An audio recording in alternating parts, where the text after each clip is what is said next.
Welcome. It's September 26th, 7 o'clock. This is the Select Board meeting.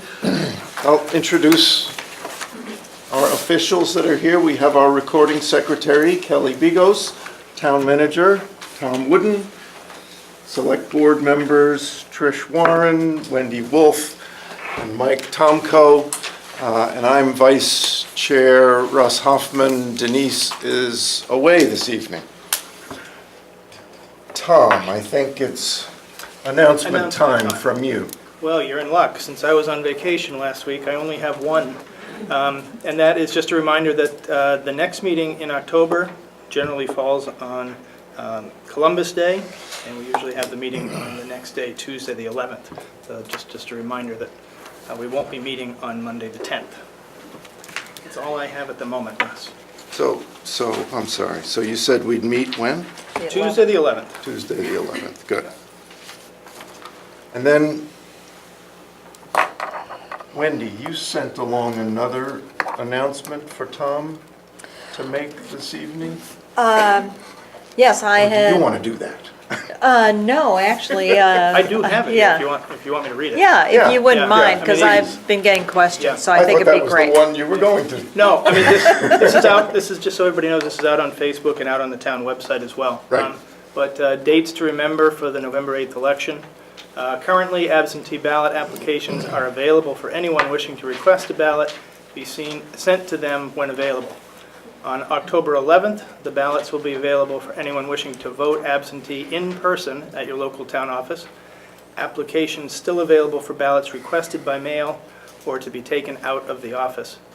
November 3rd is the last day an absentee ballot may be requested without special circumstances. And applications are available at the town office by contacting Michelle Farnham or Trish Fallon. Thanks. You're welcome. I Thank you. appreciate it. Any questions about that? We've gotten some questions about absentee ballots. Okay. The next item on the agenda is Board of Select member reports. Wendy, do you have anything from the Economic Development Council? Well, the Joint Economic Development Committee met last week.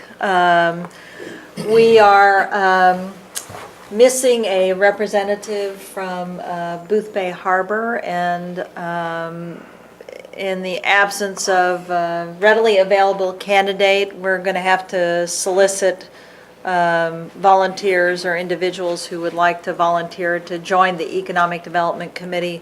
Those individuals have to be residents of Boothbay Harbor, so we'll chat with Tom about the best way to publicize that. And we spent some time talking about having a retreat for the Joint Economic Development Committee so we can have some conversation about sort of the longer term perspective.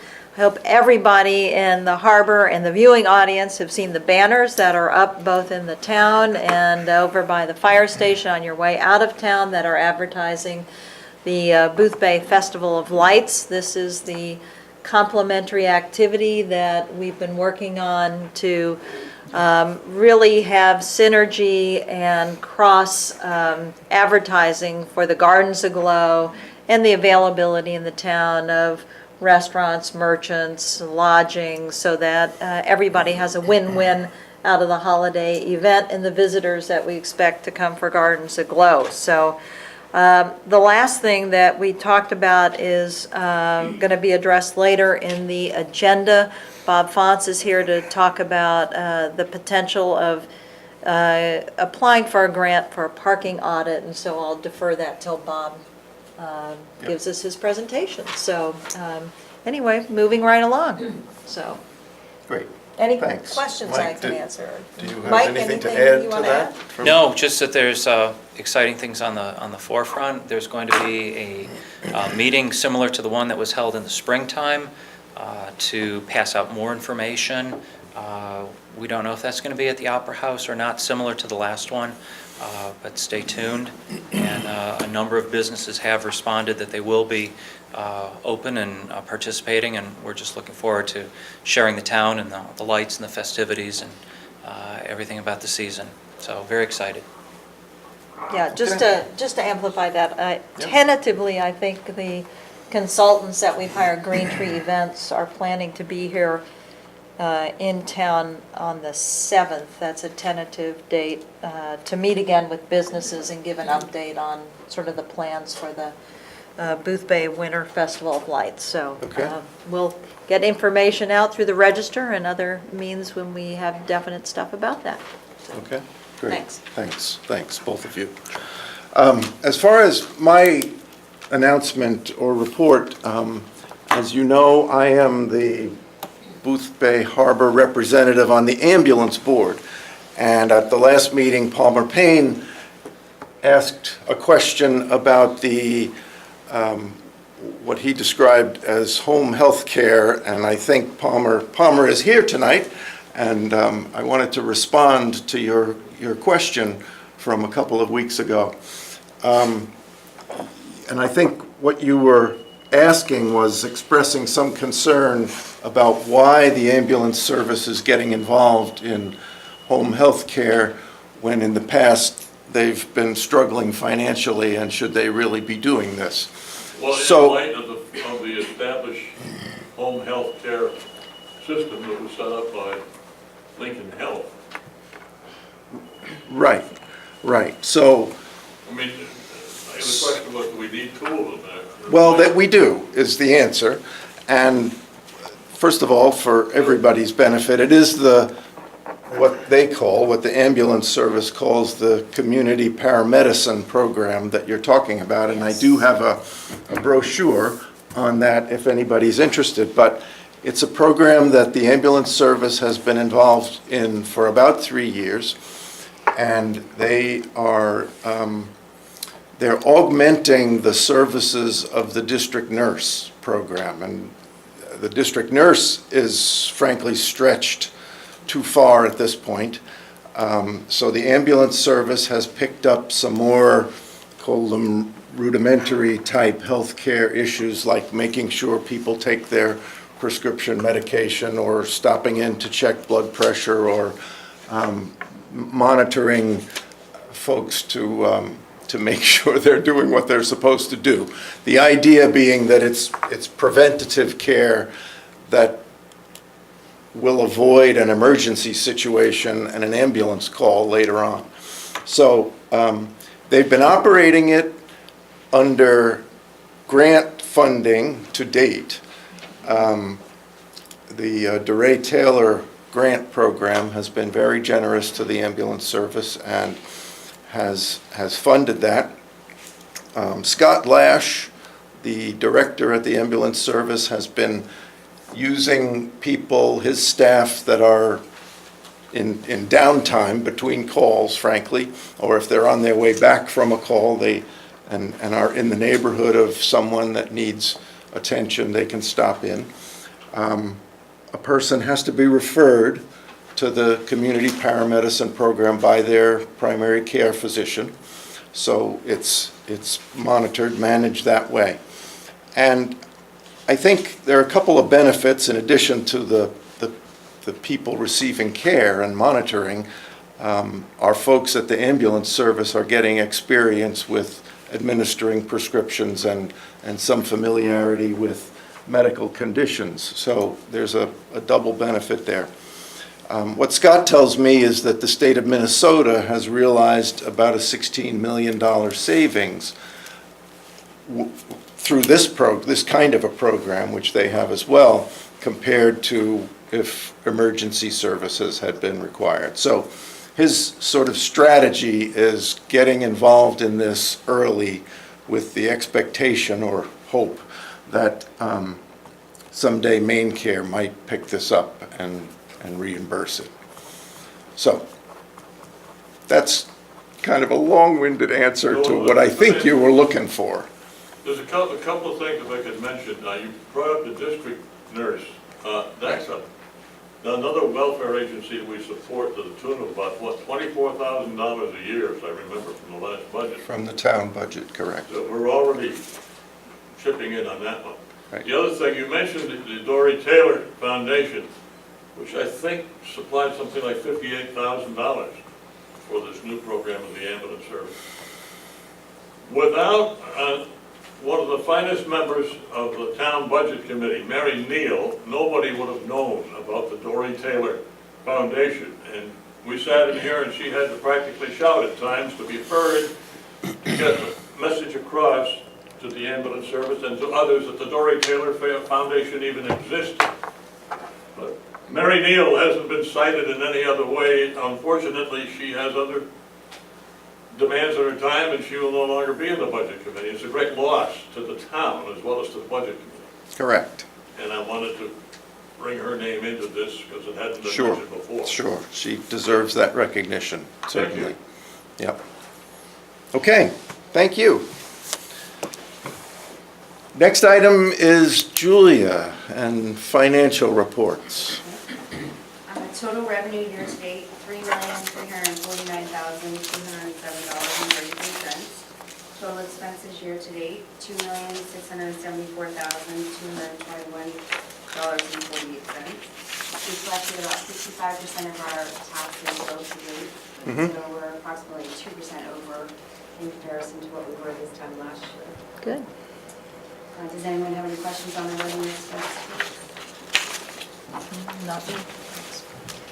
Total accounts payable of $90,679.88, and the bank balance is $3,387,222.88. Okay, And I am hoping, I did call the auditor to ask, because I saw on Channel 7 where they've already presented with case, and we're shooting for sometime in October, but the scheduling with everything else come down and review our financials.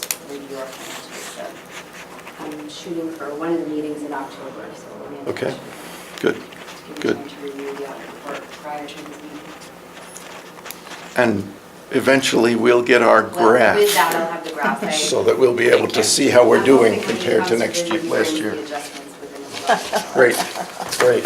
Any for asking. questions? Any questions for Julia? No, just the graphs. Okay, thanks, Julia.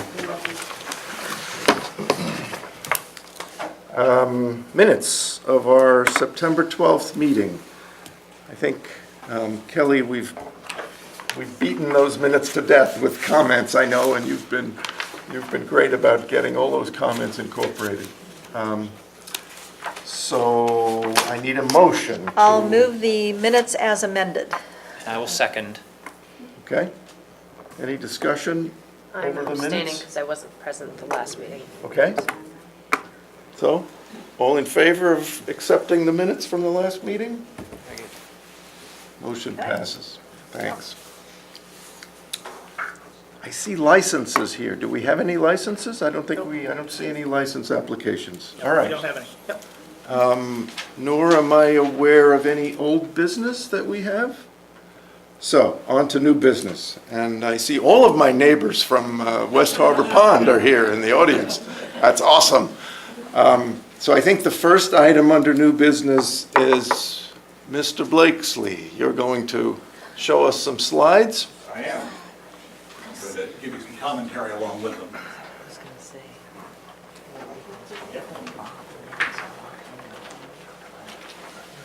Nah.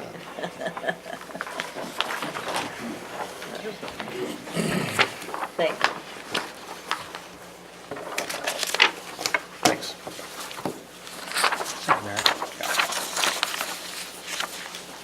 Extra copies here, there are not many. Oh, I love tables. Yeah, that's all.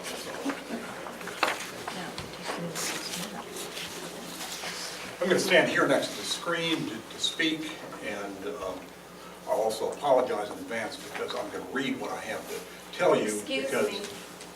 Could I ask that you stand on the other side because like people sitting here can't see the screen I'll when tell you you're what all I'll do. standing I'll there. stand farther back. I'd like to turn toward the selectmen, but I'm not going to turn my back on you either. Oh, Okay. okay. And maybe you can tell us who you are. That's That's in the speech? Okay, first line, right? But I'm going to apologize for reading first. great. Okay. Good evening. My name is Merritt Blakesley. I live at 226 Lakeside Drive on West Harbor Pond, and I'm here this evening on behalf of the West Harbor Pond Watershed Association, a large percentage of whom are here tonight.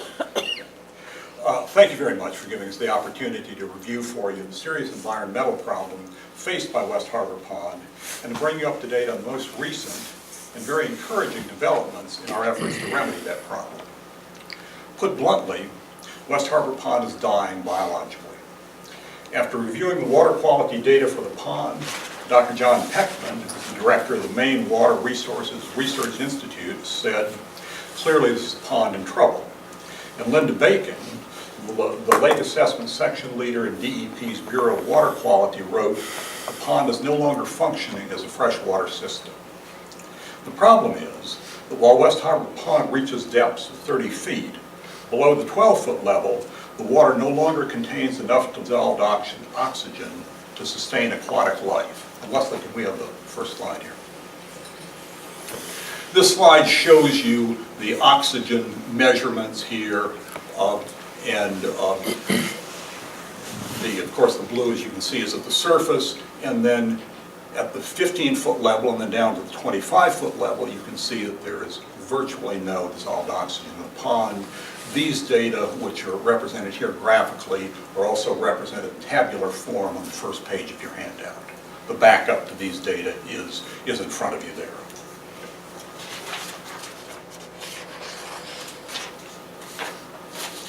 So the pond is in crisis, and we're here this evening to enlist your support in our effort to save it. And the next slide, Leslie. Okay. Because of its crib work and fill construction, West Harbor Pond has always been subject to the infiltration of salt water, which, because it's heavier than fresh water, settles at the bottom of the pond. And here you can see the crib work that was filled with rocks, the gravel fill in the middle, and then, this will be helpful to us later on, here's the siphon in cross-section. Okay. Pond side, ocean side. From 1880 onwards, two siphons kept the pond free of salt water below the 22-foot mark, the depth of the siphon intakes on the pond side. The larger siphon was removed sometime after the turn of the last century, and in 2008, the smaller siphon began to fail. In 2008, it was generally understood in this community that the siphon's primary function was to control the water level of the pond, preventing the pond from rising too high. But with its gradual failure beginning in 2008, the siphon was no longer serving that function, and high water was increasingly causing problems in shorefront residences and leach fields and jeopardizing the roadbed of Highway 27. For a year and a half, the head of Public Works nursed the siphon along, coaxing it to continue operating intermittently until sometime in late 2009, it failed definitively.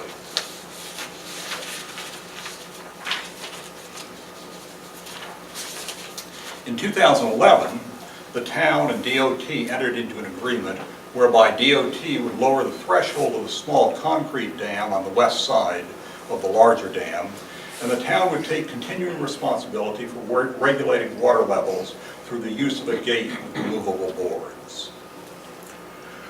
The Pond Association had begun conducting systematic surface water testing on the pond in 2008. In 2013, we expanded our testing protocol to include sampling the entire water column. What we discovered was that the saltwater layer that always existed at the very bottom of the pond, below the level of the intake, had expanded from the 22-foot level to the 13-foot level, displacing nearly half the fresh water in the pond. Because the saltwater layer trapped at the bottom of the pond is no longer agitated by tidal motion, it has become virtually entirely deoxygenated. That was the first slide we looked at. And because of saltwater's greater density, the pond does not undergo seasonal mixing and reoxygenation typically seen in inland freshwater lakes. There's too much of a differential between the densities of the heavier saltwater and the lighter freshwater at the top. And the association also made the connection between the failure of the siphon and the progressive loss of life-sustaining fresh surface water. Thereupon, we set about seeking funds to have the siphon repaired in order to halt the pond's decline. And since then, that is since 2013, the association has submitted 6 grant requests, including a grant request earlier this year to DEP's Culverts and Streams Crossing Program. Unfortunately, the first 4 of these requests were unsuccessful, and the last 2, submitted only recently, are still pending. In mid-2015, we obtained estimates to replace the siphon from 2 marine contractors, Proc Marine of Rockland and Rideout Marine of Boothbay Harbor. Both estimates contemplated opening the road surface to replace the horizontal siphon member, and the average of the 2 estimates was $55,000. Up until this point, all discussions of repairing the siphon had assumed the necessity of opening the surface of Highway 27 and removing and replacing the old siphon pipework. But last month, Chris Higgins of the Sewer District suggested that we contact the Ted Berry Company of Livermore, which specializes in so-called trenchless repair of underground water and sewer pipes. It uses various technologies to rehabilitate deteriorating pipes from the inside rather than removing and replacing them from above. And this, of course, is a quantum leap in our steps toward a solution to the siphon. Last Tuesday, the Berry Company carried out a preliminary photographic examination of the siphon. Its examination would have been impossible without the generous cooperation of 3 entities. The town, whose Director of Public Works, Chris Lehman, assisted in the examination. Mr. Wooden, you were instrumental there. Thank you. You're welcome. Good. Also, the Sewer District, which provided the specialized camera equipment and the crew to operate it. And Maine DOT, which sent a representative from Waldoboro and another one all the way from Augusta. And we're profoundly grateful to all 3 for their presence and participation. Leslie, may I have the next slide, please? I'm going to take you through a series of slides of the exterior of the siphon, just to, so you can visualize better what we're talking about. This is we're on the pond side. The dam is right where the American flag is. This is the elbow connecting what I've been calling the horizontal member, which goes through the dam, and the drop pipe, which goes down to the intake at the 22-foot level on the pond side. Okay. This right here, which we'll see better in the next slide, is a cover which apparently, it's empty now, but apparently there was a valve mechanism in it. And Leslie, maybe we can see the next slide here. Okay. This is the top of that valve chamber that we looked at. Here's the manufacturer on it from Troy, New York, Valve Manufacturing Company. And the next one, please. And this, by the way, this is the original cast iron. The date 1880 appears 2 places, on the bowl of the valve chamber and also on the cover. Okay. And the next one, please. And here is Dave Pratt of the Sewer District taking off one of the only 2 bolts. You can see there room for about 24 bolts around there. There were only 2 holding the cover on. He's having to grind them off. Okay. And here's the cover removed. And then what I'm going to describe next is how the Sewer District put its camera in here, ponds back here, oceans over there, and did this photographic examination.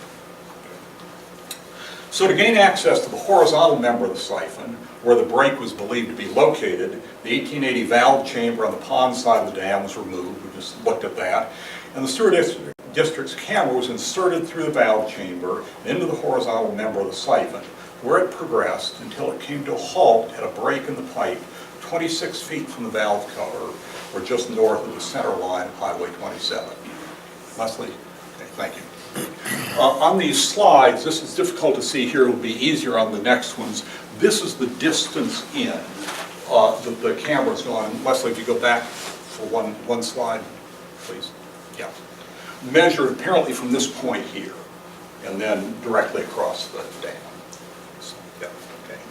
And what you can see here is that there is water. This is even though the siphon slants slightly down from the pond side to the seaside, here on the pond side, there's water, but only because there's a small amount of debris here. So next slide, please, Leslie. Yeah. Here we are in the middle of this small debris field. There's still water. And then the next slide. Okay. We're beyond the debris field. We're at the 22-foot point. This is a joint in the pipe, and we're coming up on the break here. Okay, so next one, please. Okay, here we are at 25.5 feet. This is the break. The old 19th century cast iron has broken circumferentially. I hate that word. And it's been displaced vertically. So the pond side has dropped.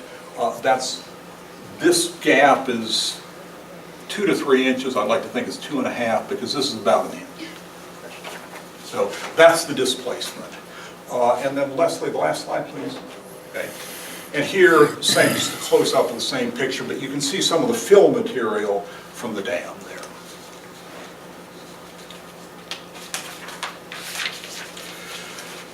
The information, what we see here is extremely gratifying, and it's very different from what we've been led to expect we would find. For example, the siphon pipe is not crushed. Moreover, it's displaced by no more than 2 to 3 inches. We have been led to believe that there was substantial displacement in it, and it's not obstructed with debris. These companies that work on these pipes have sophisticated mechanisms for getting debris out of pipes. Apparently they can get boulders the size of a football out.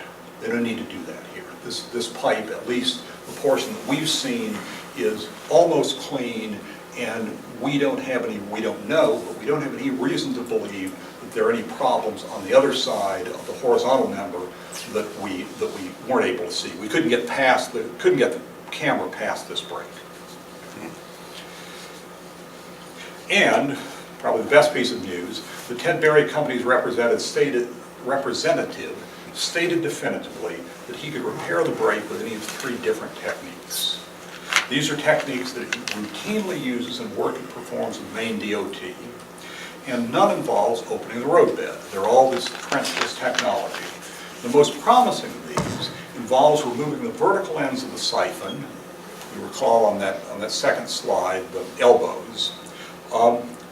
Installing a smaller piece of high-density polyethylene pipe within the existing host pipe, just sliding a piece right through there, okay, from one end, sticking out at one end, sticking out at the other, and grouting the space between the 2 pipes with controlled density grout. At present, we're waiting for an estimate from Berry Company's portion of the repair, but its portion will only be a portion of the total repair effort. First, be necessary to obtain engineering drawings for the repair. With these in hand, it will be necessary to seek the requisite permits from DOT and possibly from other agencies. Indeed, obtaining the required permits may prove at least as challenging as obtaining the necessary funding. With permits in hand, the Berry Company will be able to proceed with the repair or rehabilitation of the horizontal member. And finally, the drop pipes on the pond and harbor sides will have to be either reused or replaced. And only then, at the end of that multi-stage process, we have a working siphon again. So what about funding? Pond residents are prepared to put their hand in their own pockets to contribute to the repair. I want to say that right up front. And the association also intends to solicit funds from members of the community at large. Together, these funds will provide tangible evidence of the community's commitment to the project and can serve as matching funds in future grant proposals. But even in the most optimistic scenario, it seems unlikely that private contributions will be able to fund the entire cost of the repair. Thus, the association intends to ask the various agencies and public entities that have a responsibility for some aspect of West Harbor Pond for assistance in bringing this project to a successful conclusion. At the state level, these include DOT, DEP, Marine Resources, and the Department of Inland Fisheries. At the local level, they include the Water District, the Sewer District, and naturally, the town of Boothbay. Harbor. Harbor, sorry.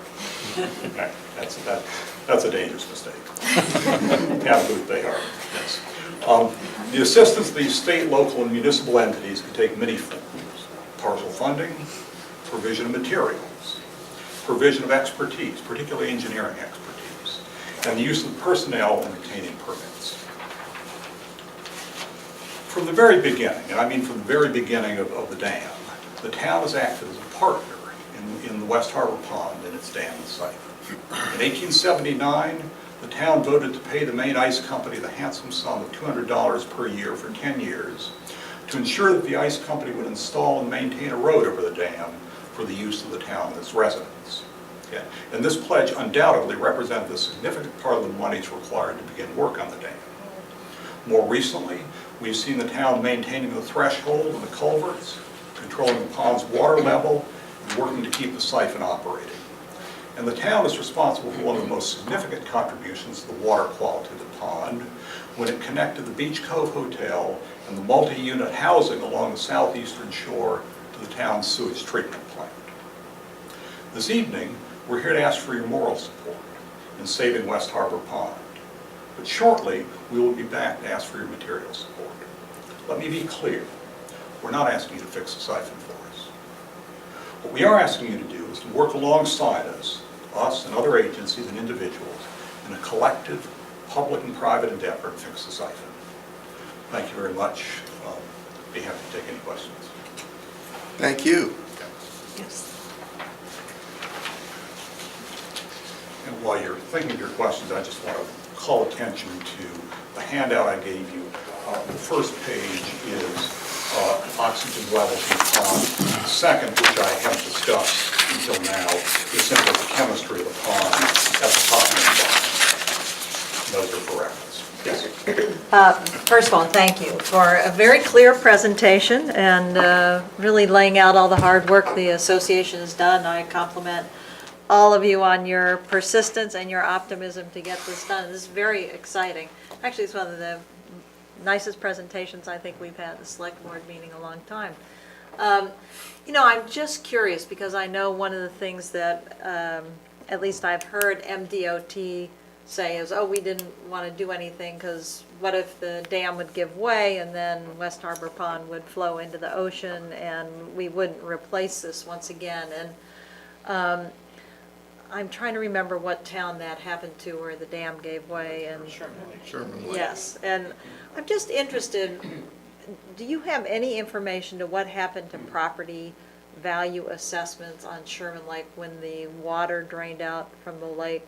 Because in my mind, one of the things that we as town officials should think about is certainly if your property values are retained, that certainly is good for us from a tax basis. If West Harbor Pond becomes either a dead pond or a drained pond, I think property valuations would be affected, which would have a secondary effect on property tax revenue for the town. So I do feel there's a vested interest in the town of helping retain both the beauty and the viability of West Harbor Pond from both a sort of moral standpoint, but also from a financial standpoint. So I'm just wondering if you all have looked at that as a piece of information.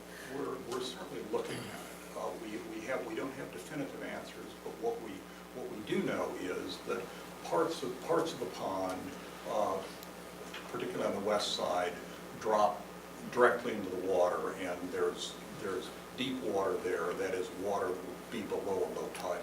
Mm-hmm. There are other parts of the pond. My property happens to have both these types that are shallow. The east side is particularly shallow, but there are certainly shallow areas along the west side as well. Russ, you and I live on similar coves, and those would be mudflats at low tide, and that would clearly be detrimental to property values. Sure. Yeah. So we've thought about this a lot. We hope to get some, an appraiser to give us some harder answers, but we haven't gotten there yet. And would you mind sharing with us the feedback that was provided on the last rejected grant application, why they did not feel it was competitive? I mean, you make a very compelling case to me if I were a reviewer, so I'm just wondering what the rationale was, whether Sure. the population density was too small, or what was the issue? Yeah. And Bob and Ron were both part of the meeting where we went and were deeper, I call it a postmortem of the DEP in Augusta. We call it a debrief in our business. I call it a postmortem. This was a culverts and stream crossings project for which there have been, in my understanding, 2 bond issues. There's a lot of money there. And the program was designed to forward 4 policy objectives. And these were climate resiliency, habitat, help me out here, Ron, Bob. Gary. Gary. He's Gary. Gary. Sorry, Gary. Help me out here. Climate resiliency, water quality, habitat, and public safety and infrastructure. We hit every one of those on the head. And we sat with them, and this was clearly a group, which was a room full of people who, with one exception, were quite sympathetic to us. But finally, I said, well, so is the problem here that a siphon is not a culvert and that West Harbor Pond is not a stream? And they said, yeah, we don't have a hole the size of your peg. It was as simple and as frustrating as that, because we really thought we advanced the policy objectives. Bob? Yeah. Bob Fonce, I can add to that because I was at that meeting. And this project is caught in between a number of programs, and it doesn't apply. As far as DEP goes, DEP will approve a culvert, a pond culvert under certain circumstances. Problem is, as you just said, it is not a culvert, it's a siphon. This is the only saltwater to freshwater siphon in the state, I believe, and it may be the only one in the country. So this was never envisioned as being something that would be, a category under that program. The Department of Transportation uses federal funds on a lot of its work. And in order to qualify for federal funds, there has to be a transportation aspect of the project. Sure. And there is no transportation aspect of this project, because that siphon could become inoperable, and it doesn't affect the function of the road as a culvert would. And then the significant problem is that if, for example, although it doesn't, from your really great pictures, it doesn't look like it's likely, if that siphon continues to deteriorate and it causes damage to the road such that the dam itself is damaged, it would be highly improbable, such as similar to what happened to Sherman Lake, and it would be highly improbable DOT would either apply for or receive permits to replace it. Because then you have a situation where you have a freshwater stream again, and to dam up a freshwater stream is almost impossible permit-wise, which is why Sherman's Lake is now Sherman Marsh. So it's a very difficult situation. And DOT, in order to provide some funding, would have to use state dollars if they would use it. So the fact that DOT was on site, according to the newspaper article, was amazing to me, and really good news. But it's going to take a little bit here, a little bit there, a little bit there, in order to get this solved. I'll say that the lakes person said at the meeting that really this is one of the worst situations of any freshwater pond in the state, when you consider that almost, given the time frame for 08, was it, or 07? 08, 09. 08 until the point where she saw this significant deterioration in water quality was almost like that. And to have that kind of situation would normally be a catastrophic environmental problem, where this is not an environmental problem in that sense. but it's a saltwater intrusion problem. So if this had been a strictly freshwater lake, there'd be funds available, and it would be high priority in Clark. As it is, it's caught in that, that never land. Okay.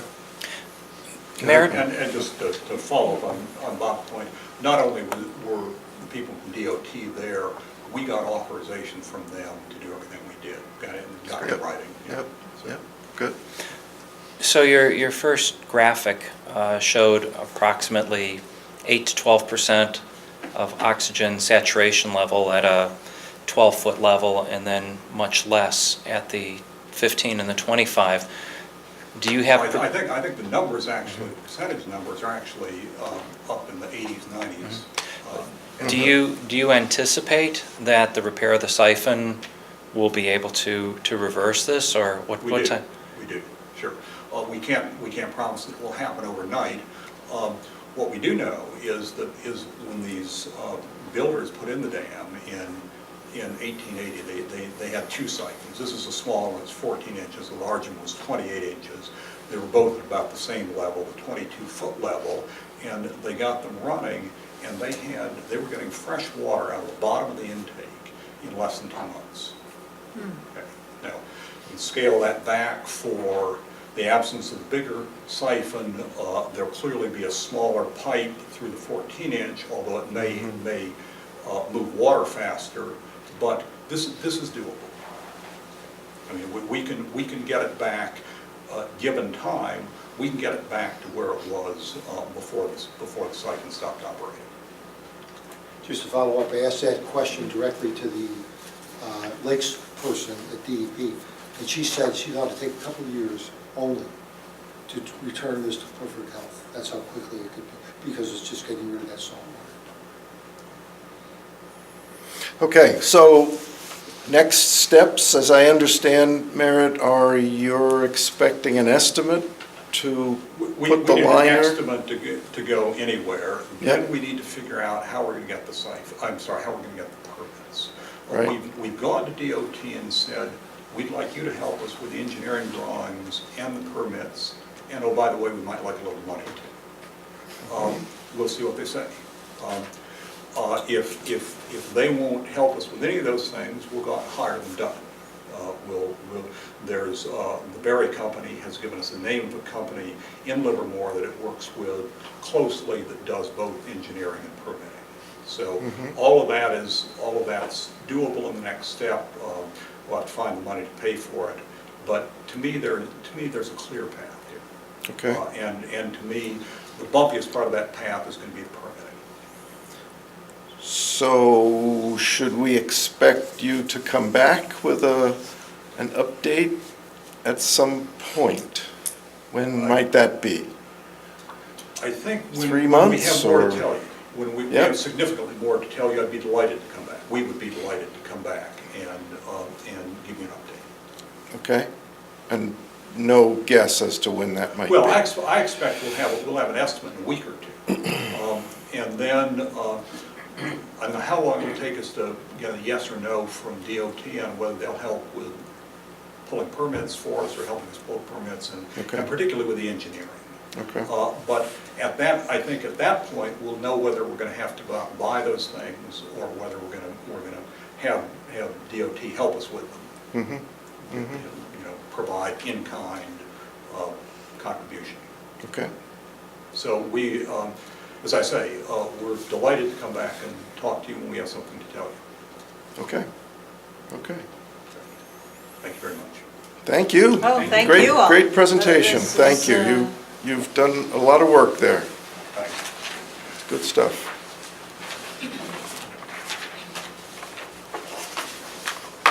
Amazing. Was there a loop to close on that? Because I thought I heard at the beginning that Merritt said that right now he was looking for Our moral support. Moral support. Yeah. Full support. I So- think he has that. I think we have indicated in the past on a few occasions our moral support. Okay. I'm sensing a request for money down the road. and- I wasn't trying to be at all ambiguous about that. We're going to come back to ask you for help. It could take any of the different forms that I've talked about. Yeah.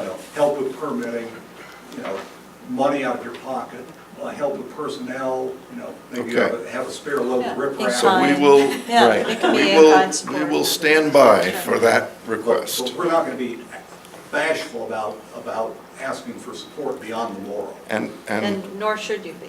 And we'll not be bashful about struggling to respond, depending upon what your request is, so. Thank you. Okay, great, thank you. Thank you very Thank much. you. Okay, on to the next item.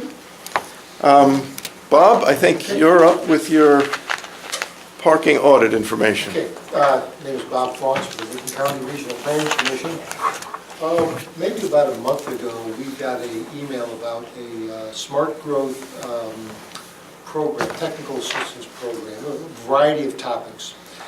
And Mary Ellen Barnes at the office participated in a webinar.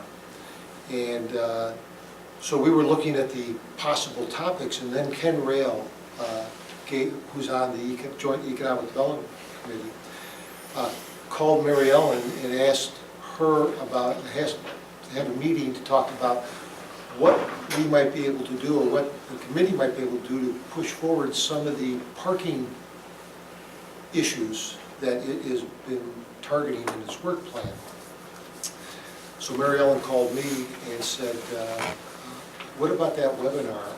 And it turned out that program had one of the topics of technical support would be parking audits.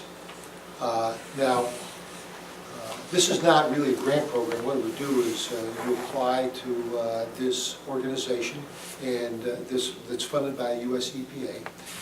And if you are awarded if you receive an award, what you do is get technical assistance.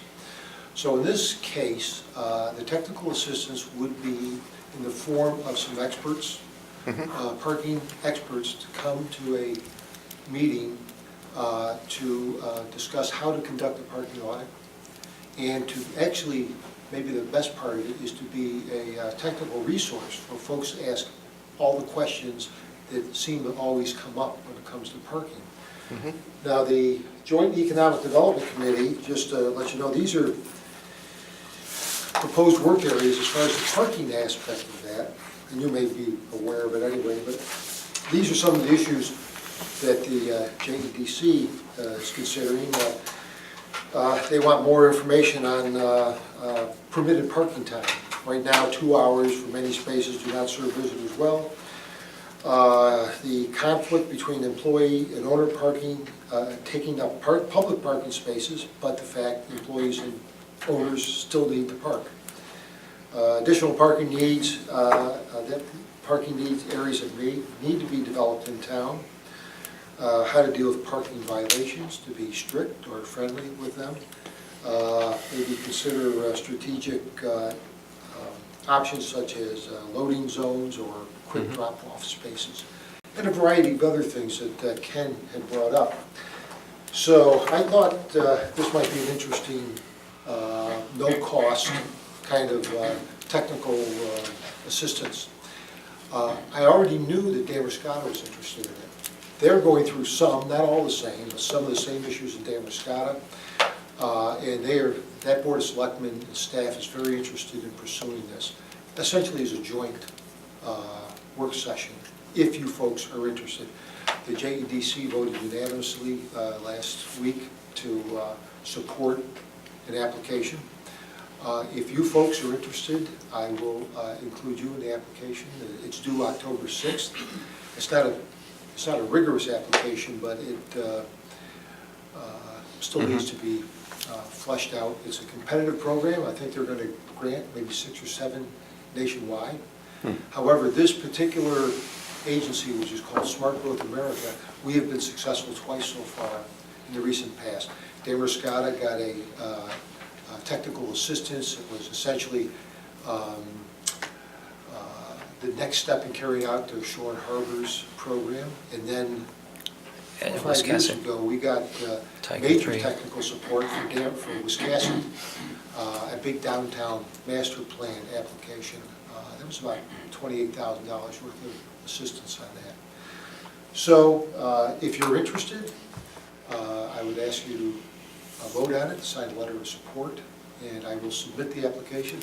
Your only requirement would be to attend a joint work session, but essentially it would be a community effort. You'd want to invite folks from the community. We would probably host it in our office in Wiscasset because we've got about 100 spaces and enough room. And everyone can get smart on some of the options for parking. Great, thank you so much. Questions for Bob? Let me just add in that Bob came to the Joint Economic Development Committee, and this happened fairly rapidly because the application deadline is October 6th. Right. And so Bob graciously came to the meeting on very short notice to tell us about the opportunity. Ken Rail and Betty Maddox had actually been working on parking issues, and we talked about parking here at the Select Board when Bill Hamlin was still on the board, talking about the parking availability for employees versus visitors, and talking about low-cost vouchers or discount vouchers. So parking's also been identified in the long-range strategic plan as an Right. issue. So the JEDC talked about this, felt that particularly since it was a no cost to the town to participate, that it would be worthwhile to have the technical expertise if we were successful in getting the approval from the Smart Growth program. And we have volunteers already who have looked into this. I think the only question that I would have sitting in this chair today is what would be the anticipated sort of participation from folks like Tom or Chief Hash or other individuals who work for the town in terms of being a participant and, you know, dedicating some of their time to this process, so. Well, you know, I've looked at parking audits a bit on the internet. I'm certainly no expert in it, but there probably would need to be some support. I know that Dan Scott, the town manager, will be involved at least organizationally there. So I assume it would be the same thing here, but what needs to be done, I'm just assuming this entire effort is really going to be a citizen effort with maybe some organizational assistance from the town administration, but it's really going to have to be the citizens, business people, they're willing to go out and, you know, do whatever you do to count parking spaces and utilization. Okay. Thank you. So just so I understand then, there's not an expectation of a lot of time commitment on the part of our town office staff? No, I don't think so, but, you know, the purpose of this is to inform folks how to actually conduct an audit, and these are almost always volunteers. Mhm. And that's the purpose, to train volunteers. I see. And also to answer questions, and for all of us to get smarter on parking issues. So, but it can't be done just by volunteers that are completely separate from the town. There's got to be some tie. Right. So the initial step would be some level of training, I guess, for our volunteers Yeah. that would then conduct the audit. The audit Yep. will be conducted by citizens, business owners. Right, yeah, there'd be somewhere, That's what I you know, understand. we'll all learn how to do it, how it's Yeah, done. yeah. It's been done many other places, we'll learn how to do it. And I think we'll also learn a lot of techniques, you know, like, we talked at the JEDC meeting, for example, what Portland does with its parking kiosks. Mhm. You know, and Damer Scott is actually, the Board of Selectmen, they're going out for an RFP to do an experimental parking kiosk, you know, the one where you buy the ticket, you put it inside your Right. windshield. Yep. So they've got, they're going to be doing that, I think. They got 24 spaces in the back parking lot that they're going to do, I think it is, 36 spaces that they're going to actually have a test site for the parking kiosk. So we'll learn about that technology and many others. How do you balance the needs of the visiting public with the employees. You know, that,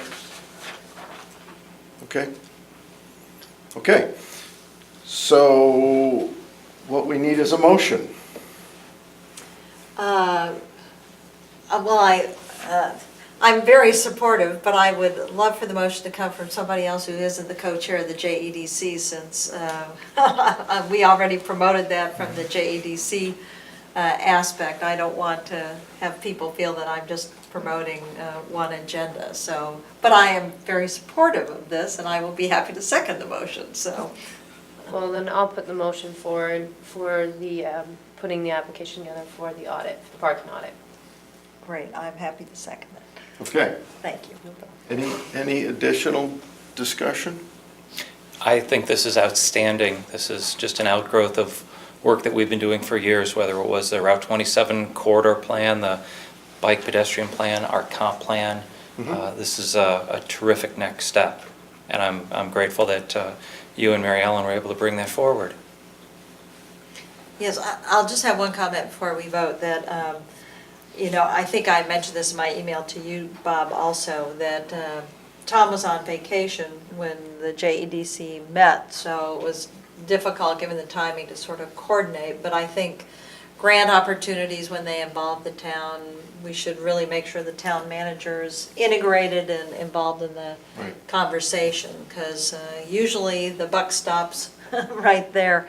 So just moving forward, I think that's always a good thing, to touch base with the town manager, so.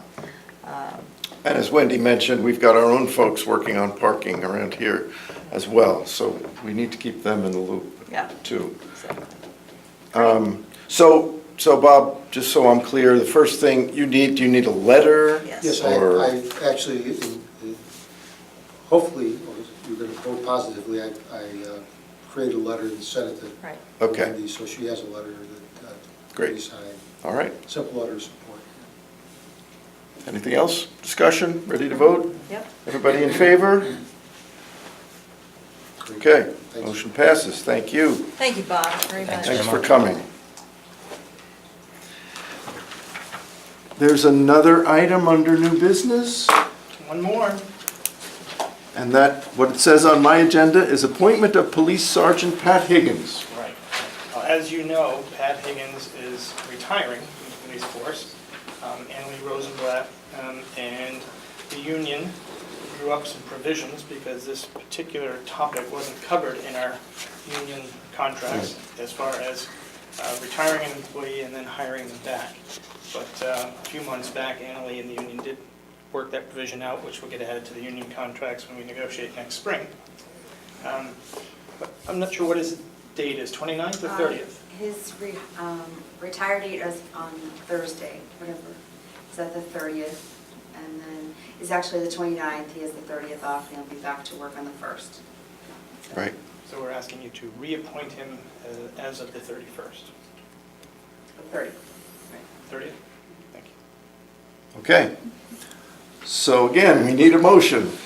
We need a motion to reappoint Pat Higgins to the position of sergeant on the 1st of October. Correct. We'll consider that so moved then. And I will second. Any other discussion? No, I mean, we've had previous discussions. We have. About this, so. We have. Okay, everybody in favor? Thank you. Motion passes. Okay, public forum. What has the public got for us tonight? Anything? In addition to what we've already heard? Great presentation, Merrick, thank you. Hearing nothing, the next item is warrants. I move the approval of the warrants. Upon careful examination. Yes. I will second. All in favor? Okay. I think it would be appropriate to have a brief executive session. So we need a motion for that as well. Sure, I will move that we go into executive session under MRSA 405. Thank you. B. Is that a B? B, that's a B. B, No, A. B, A. Yes. For personnel matters. Okay. If you would write more clearly, it would be easier for us. Yeah, it's a head scratch.